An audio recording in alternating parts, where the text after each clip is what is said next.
Hello and welcome students to the lecture series on group theory.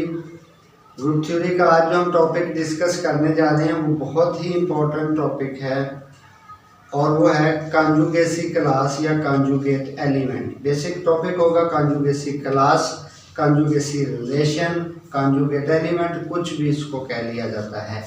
So let's see कि ये है क्या। Topic है कॉन्जुगेसी क्लास। डेफिनेशन इसकी है कि आपके पास अगर दो एलिमेंट्स हैं किसी ग्रुप के ए और B, if A B belongs to G, then B is called conjugate of A. कब? Conjugate of A in G if there exist G the element of group such that B is equal to G A G inverse या G inverse ए जी। देखें मतलब इसका क्या होगा कि दो elements हैं मेरे पास ए और बी, मैं कहूंगा कि ये एक दूसरे का कॉन्जुगेट हैं। B is the conjugate of A, फिलहाल हम इतने पे रह लेते हैं, A is the conjugate of B, ये भी वही बात होती है, लेकिन अभी आप इतना कहें कि B is called conjugate of A. कब? जब ए को आपने ग्रुप के एलिमेंट जी के साथ इस तरह ऑपरेट किया और जवाब बी आ गया तो हम कहेंगे कि ये जो B है A का कॉन्जुगेट है। B is called conjugate of A in group G if it satisfy this condition. के दो एलिमेंट्स लिए दोबारा देखें A B। अब A को मैं G इनवर्स G से, G फिक्स नहीं है, ये G का एलिमेंट है लेकिन इस पे कोई कंडीशन नहीं है, A और B फिक्स्ड होंगे।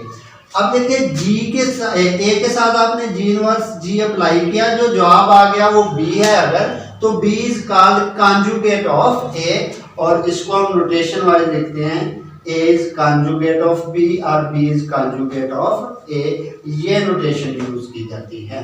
नेक्स्ट बहुत फेमस थ्योरम है कॉन्जुगेसी क्लासेस से रिलेटेड कि ये जो कॉन्जुगेट होने का रिलेशन है, the relation being conjugate is an equivalence relation.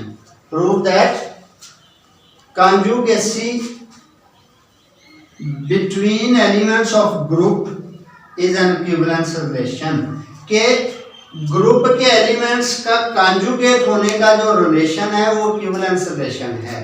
क्या पूछा गया है कि अब देखिए हमने कॉन्जुगेट एलिमेंट डिफाइन कर दिए, अब B सपोज कॉन्जुगेट एलिमेंट है A का, ये जो रिलेशन है जिससे हम दो कॉन्जुगेट एलिमेंट को रिलेट करते हैं, ये जो रिलेशन है ये इक्विवेलेंस रिलेशन है। Prove that conjugacy relation is an equivalence relation, ऐसे भी ये स्टेटमेंट आ जाती है। Prove that conjugacy between elements of a group is an equivalence relation. What is equivalence relation? First of all ये आपको क्लियर होना चाहिए, देन आपको पता होगा कि नेक्स्ट हम क्या कर रहे हैं और क्यों कर रहे हैं। इक्विवेलेंस रिलेशन जो होता है वो तीन कंडीशन को सेटिस्फाई करने के बाद बनता है। अगर कोई रिलेशन तीन कंडीशन सेटिस्फाई करे हम उसे कहते हैं इक्विवेलेंस रिलेशन है। वो तीन कंडीशंस क्या हैं? पहली कंडीशन होती है कि वो रिलेशन जो है वो रिफ्लेक्सिव हो, दूसरी सिमेट्रिक, तीसरी ट्रांजिटिव। नोट कर लें, रिफ्लेक्सिव, सिमेट्रिक, ट्रांजिटिव। अगर कोई रिलेशन ये तीनों कंडीशन पूरी कर देता है then that relation is called equivalence relation. So हम प्रूफ की तरफ चलें तो पहली चीज हमने रिफ्लेक्सिव प्रूफ करना है, यानी A is a conjugate of A। A is a conjugate of A का मतलब हो गया कि कॉन्जुगेट होने का रिलेशन जो है ये रिफ्लेक्सिव रिलेशन है। अब देखें कोई एलिमेंट किस तरह कॉन्जुगेट होता है कि इधर उसके जो दो एलिमेंट हैं G और G इनवर्स, ये G ग्रुप से हमने लिए हुए होते हैं। अब देखिए मैंने क्या किया है, A के साथ E और E इनवर्स लिख दिया, E बीइंग आइडेंटिटी, इस सारे का जवाब A आएगा। अब अगर जवाब B आए तो हम कहते हैं कि B is the conjugate of A। अब देखिए जवाब A आ गया, then A is the conjugate of A, उसको ऐसे लिख दिया जाएगा, A is conjugate of A। So conjugate होने का रिलेशन जो है ये रिफ्लेक्सिव रिलेशन प्रूव हो जाता है। नेक्स्ट है सिमेट्रिक, कि अगर A B का कॉन्जुगेट है then B is the conjugate of A। जो बात मैंने यहाँ आपको कहा था कि मैं एक्सप्लेन नहीं कर रहा, ये वही बात होगी कि अब आपके दिल में क्वेश्चन होगा कि पहले बी इधर लिखा और ए इधर लिखा, वाई? ऊपर कोई ऐसी हमें हिंट तो नहीं है, कोई इंडिकेशन तो नहीं है कि बी को आपने किधर लिखना है, ए को किधर लिखना है। अगर आप इस पे गौर करें, मैं इधर ए ले आऊं इधर बी ले आऊं तो भी ये सेम रहना है। अभी इधर देखिएगा किस तरह, A is conjugate of B, then there exists X, वो हम क्या करेंगे, यानी ये देखो B is conjugate of A हो तो B इधर लिखा जाता है, A के इधर G और के एलिमेंट लिखे जाते हैं। अब B इधर लिख लिया, A के दोनों तरफ आपने X इनवर्स और X लिख लिया, इस नोटेशन को आपने इक्वेशन में बदल लिया। अब मैं इधर x से मल्टीप्लाई करता हूँ, इधर भी x से मल्टीप्लाई करता हूँ, ये आइडेंटिटी होने की वजह से खत्म हो गया, x भी ax आ जाएगा। अब मैं इसके बाद x इनवर्स से मल्टीप्लाई करता हूँ, इसकी भी राइट साइड पे x इनवर्स से मल्टीप्लाई करता हूँ। अब x इनटू x इनवर्स तो आइडेंटिटी हो जाएगा। सो ये जो x b x इनवर्स है ये a के इक्वल आ गया, या a इधर लिख लें या इस तरफ लिख लें, इससे कोई फर्क नहीं पड़ता।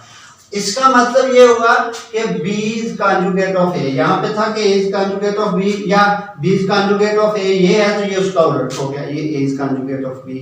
सो ये जो रिलेशन है B का conjugate ये सिमेट्रिक हो गया, is सिमेट्रिक, यहाँ पे ये रिफ्लेक्सिव हो गया। इक्विवेलेंस रिलेशन के लिए क्या होना चाहिए, तीन चीजें, कौन कौन सी, रिफ्लेक्सिव, सिमेट्रिक और ट्रांजिटिव। अभी हमने इसकी जो थर्ड प्रॉपर्टी है वो हमने प्रूव करनी है। नेक्स्ट जो है हम इसकी थर्ड प्रॉपर्टी जो है वो प्रूव करते हैं, और वो क्या है, ट्रांजिटिव। यानी ट्रांजिटिव क्या होता है, ट्रांजिटिव रिलेशन का मतलब होता है कि अगर मेरे पास तीन एलिमेंट्स हैं ए बी और सी, सपोज ए बी से रिलेटेड है और बी सी से रिलेटेड है, ए बी से लिंक है, बी आगे सी से लिंक है, तो अगर इन दो के थ्रू हम A is linked with C conclude कर सके तो हम इसको कहेंगे ये ट्रांजिटिव रिलेशन है। If A is conjugate of B या B is conjugate of A and C is conjugate of B, then हमने प्रूव करना है A is conjugate of C।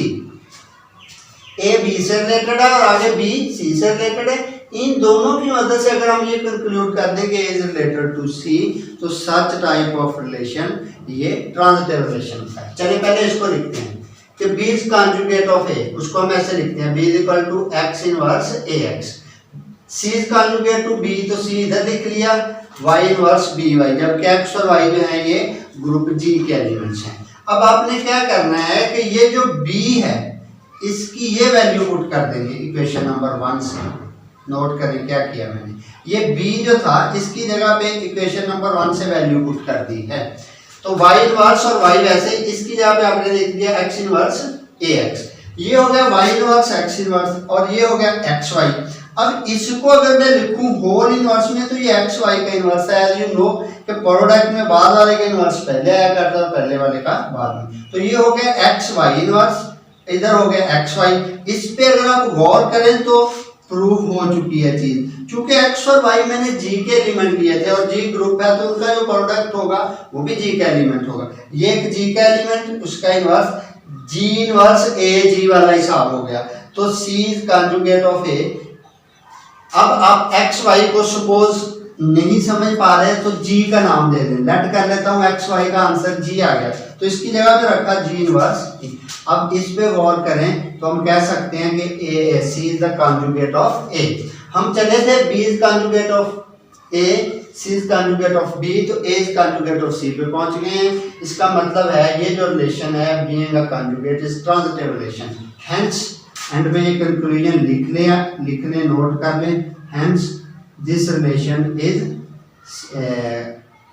Equivalence relation, जो आपका थ्योरम था, hence this relation is equivalence relation. Next definition आ जाती है कॉन्जुगेसी क्लास। ए के जितने भी कॉन्जुगेट एलिमेंट होंगे वो उसकी कॉन्जुगेसी क्लास में आएंगे। ए और बी दो ग्रुप के एलिमेंट्स हैं, अगर ए को मैं रखता हूं, अब क्या किया जाएगा कि जितने बी ए के कॉन्जुगेट एलिमेंट बनते हैं, उनका मैं एक सेट बना लूँ, एक क्लास बना लूँ, तो वो कॉन्जुगेसी क्लास ऑफ ए कहलाएंगे। यानी conjugacy of class of A से मतलब होगा those elements which are conjugate of A.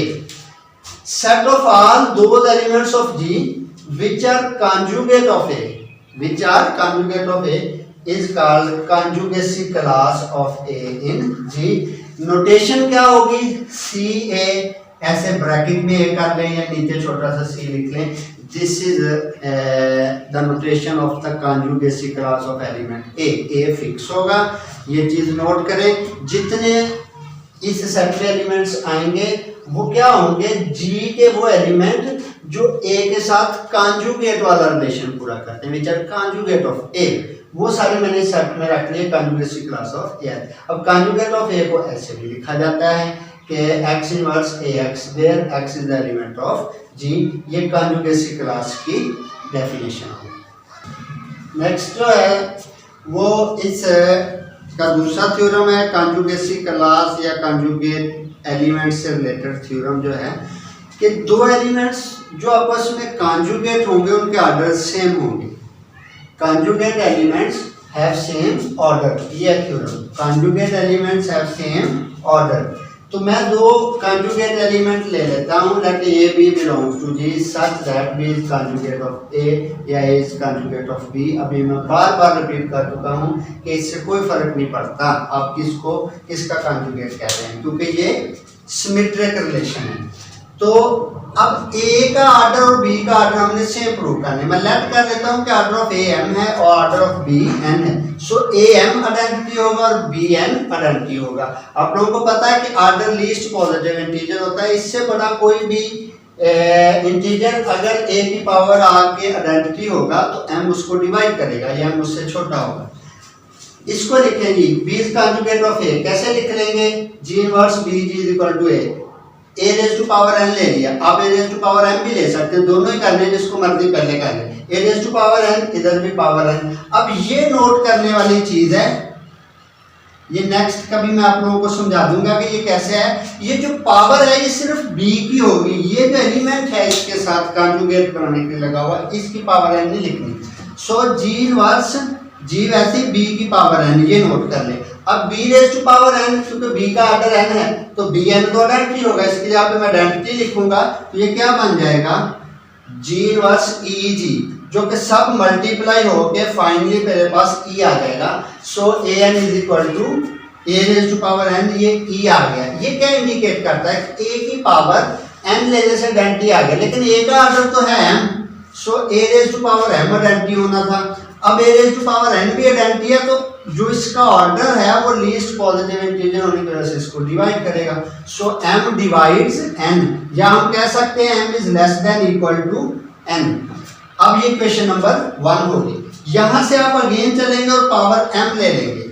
a बराबर हो गया g इनवर्स b जी पावर m ली, अगेन वही m b की पावर में आ गया, b का ऑर्डर जो है सॉरी ए का ऑर्डर जो है वो m है, तो ए एम आइडेंटिटी हो जाएगा। ये आइडेंटिटी लिखना है, b का पावर n है, इसकी जगह पे नहीं आइडेंटिटी लिखना। अब आप क्या करेंगे, इधर भी g से मल्टीप्लाई कर दिया, तो इधर जब मैं g से मल्टीप्लाई करूंगा वो g इनवर्स से खत्म हो जाएगा। ये एक लाइन मैंने स्किप कर दी है, तो ये अगेन आइडेंटिटी आ गया। अब आप इधर भी g इनवर्स से मल्टीप्लाई कर दे, इधर भी g इनवर्स से, ये आइडेंटिटी हो गया, b raise to power m रह गया, ये भी आइडेंटिटी हो जाएगा। ये हमें क्या बताता है कि b m पे जाके आइडेंटिटी हो जाता है, जबकि b का ऑर्डर है n। सो n जो होगा वो इस m को डिवाइड करेगा, या n जो होगा वो m से छोटा होगा। As order of b is n, so m is less than equal to m। अब 1 और 2 को आप कंबाइन कर लें, m less than equal to n and n less than equal to m। ये तभी पॉसिबल है जब m is equal to n आ जाए। m और n क्या थे, ये जो दो कॉन्जुगेट एलिमेंट लिए थे इनके ऑर्डर। तो ये चीज प्रूव हो जाती है कि conjugate element have the same order. अल्लाह हाफिज़।